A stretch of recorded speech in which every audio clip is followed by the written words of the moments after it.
बार बार मैं कहता हूं ना, तकलीद तकलीद, एक फिका को फॉलो, एक फिका को फॉलो। लोग समझते हैं हमें कोई हनफियत का हैजा हो गया है।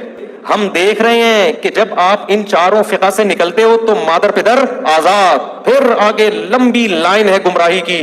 कोई भी कुरान और हदीस का लेबल लगा के आपको कहां से कहां ले जाएगा। मैं अहले हदीस भाइयों से कहता हूं, यार आप ठीक है, आपकी हद तक समझ में आ रहा है, आपके जो इख्तलाफात हैं वो उम्मत से हटकर नहीं है, कहीं ना कहीं मिल जाते हैं। ये इख्तलाफ इस्लाम से बाहर नहीं है, ये अंदर ही है, उस इस्लाम की बाउंड्री के अंदर ही है।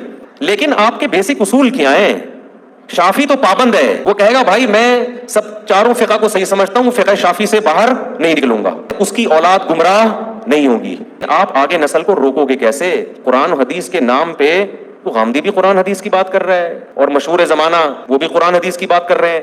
कुरान हदीस के नाम पे हजरत मुआविया को बुरा भला कहना शुरू कर दिया। आगे जो नस्ल होगी ना वो कुरान हदीस के नाम पे क्या हो जाएगी? बेलगाम, दाढ़ी का इंकार, कोई सूद का इंकार करेगा।